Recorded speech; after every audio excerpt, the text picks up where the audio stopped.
गांव की खुशबू एक हरे भरे घाटी में, जहां खेत और बाग बगीचे हर ओर फैले हुए थे, एक 7 साल का लड़का अली रहता था। अली हमेशा खुश रहता था और उसकी जिंदगी का अधिकांश समय अपने माँ बाप के साथ खेतों में बीतता था। वह दिन भर खेतों में काम करने में और जानवरों को देखकर खुश रहता था।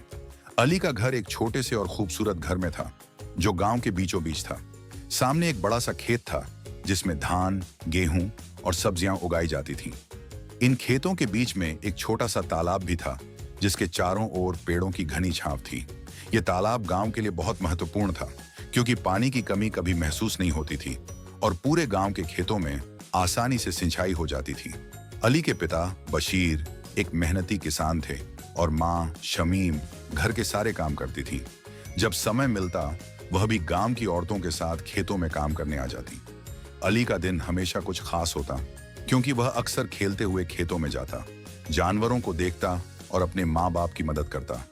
उसका सबसे अच्छा दोस्त एक कुत्ता था, जिसका नाम टॉमी था। टॉमी सफेद रंग का कुत्ता था, जो अली के पीछे पीछे दौड़ता और साथ में खेलता रहता था। एक दिन अली और टॉमी खेलते हुए तालाब के पास पहुंचे। अली ने देखा कि टॉमी पानी में कुछ देख रहा था, जैसे वह कुछ तलाश रहा हो। अली ने पूछा, क्या ढूंढ रहे हो? टॉमी ने सिर उठाया और फिर पानी में देखता रहा। अली की जिज्ञासा ने उसे भी पानी में झांकने को मजबूर किया। जैसे ही उसने पानी में देखा, तो उसने एक चमकता हुआ पत्थर देखा, जो तालाब के नीचे दबा हुआ था। अली ने तुरंत टॉमी को आवाज दी और दोनों मिलकर उस पत्थर को बाहर निकालने की कोशिश करने लगे। काफी मेहनत के बाद वे पत्थर को बाहर निकालने में सफल हुए। यह एक खूबसूरत चमकता हुआ पत्थर था, जिस पर कुछ विचित्र चित्र बने हुए थे। अली खुशी से दौड़ते हुए इसे अपने पिता बशीर के पास ले गया। जब बशीर ने पत्थर देखा, तो उसकी आंखों में चमक आ गई। उसने कहा, यह वही पत्थर है जिसका जिक्र हमारे बुजुर्गों ने किया था। कहा जाता है कि यह पत्थर खुशहाली लाता है। बशीर ने तय किया कि वे इस पत्थर को गांव के बुजुर्गों के पास ले जाएं, ताकि इसकी महत्ता का पता चल सके। अली और बशीर दोनों गांव के सबसे उम्रदराज बुजुर्ग के पास गए, जो एक अनुभवी किसान थे। बुजुर्ग ने पत्थर को ध्यान से देखा और कहा, यह एक प्राचीन प्रतीक है। यह गांव के लिए खुशहाली लाता है। तुम दोनों ने यह पत्थर ढूंढकर हमारे गांव की किस्मत बदल दी है। गांव के लोग खुशी से झूम उठे और उन्होंने इस पत्थर को गांव के केंद्र में रखा, ताकि यह हमेशा खुशहाली और समृद्धि का प्रतीक बने। अली और टॉमी के नाम गांव के इतिहास में सुनहरे अक्षरों से लिखे गए, क्योंकि वे ही थे जिन्होंने वह पत्थर ढूंढा था, जिसने गांव की तकदीर बदल दी थी। अब अली की जिंदगी और भी खुशहाल हो गई थी। वह अपने माँ बाप के साथ खेतों में काम करता और जानता था कि अब गांव वाले समृद्ध हैं, और इसमें उसका और टॉमी का भी योगदान था। और इस तरह गांव खुशहाल हो गया। खेत हरे भरे रहे और वह खूबसूरत तालाब हमेशा चमकता रहा। अली और टॉमी की दोस्ती भी वैसी की वैसी रही, और दोनों का गांव के लिए प्रेम कभी कम नहीं हुआ।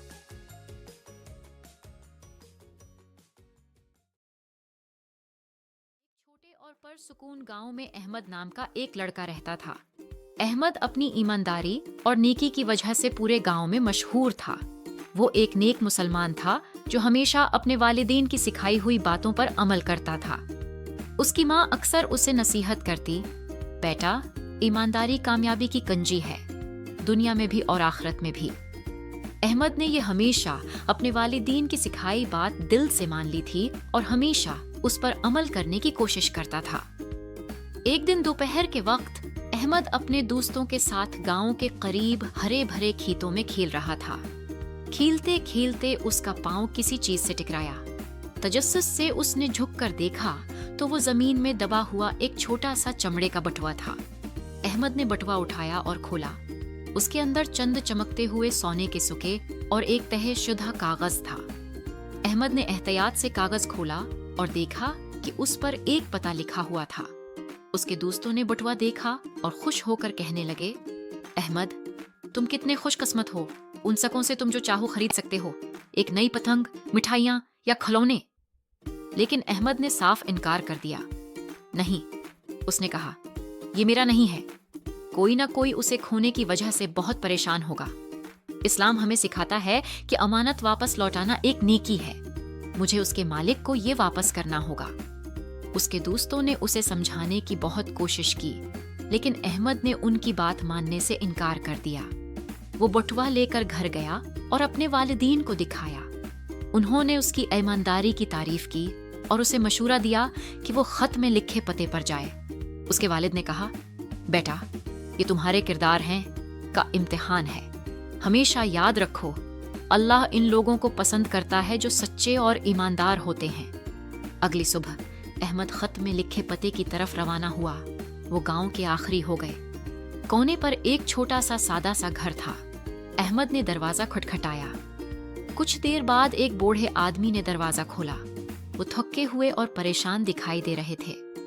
अहमद ने उन्हें सलाम किया और कहा, चाचा, कल मुझे खेतों के करीब ये बटवा मिला, क्या ये आपका है? बूढ़े आदमी की आंखें हैरत से खुली की खुली रह गईं। उन्होंने फौरन बटवा और उसमें मौजूद खत को पहचान लिया और उनकी आंखों से खुशी के आंसू बहने लगे।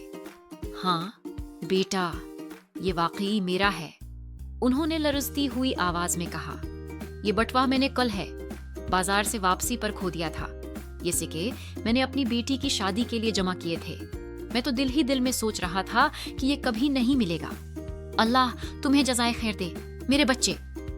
बूढ़े आदमी ने अहमद के लिए दुआ की और कहा, अल्लाह तुम्हें बेशुमार बरकतें दे, तुम्हें हर मुश्किल से बचाए और तुम्हें दुनिया और आखिरत में कामयाब करे। अहमद ने आजिजी से मुस्कुराते हुए कहा, चाचा, ये मेरा फर्ज था कि मैं इमानत वापस लौटाऊं। मुझे खुशी है कि मैं आपकी मदद कर सका। जब अहमद वापस घर जा रहा था तो उसके दिल में एक अजीब सी सुकून और खुशी थी। उसने ये सीखा कि ईमानदारी और दियानतदारी न सिर्फ जिंदगी के उसूल हैं, बल्कि ऐसे अमाल हैं जो इंसान की जिंदगी में बेशुमार बरकतें लाते हैं। उस दिन अहमद ने न सिर्फ बूढ़े आदमी की दुआएं लें, बल्कि ये भी साबित किया कि हकीकी कामयाबी वो है जो सही काम करने में है, चाहे कोई देख रहा हो या ना हो। उस दिन के बाद अहमद पूरे गांव के लिए ईमानदारी और दयानतदारी की मिसाल बन गया।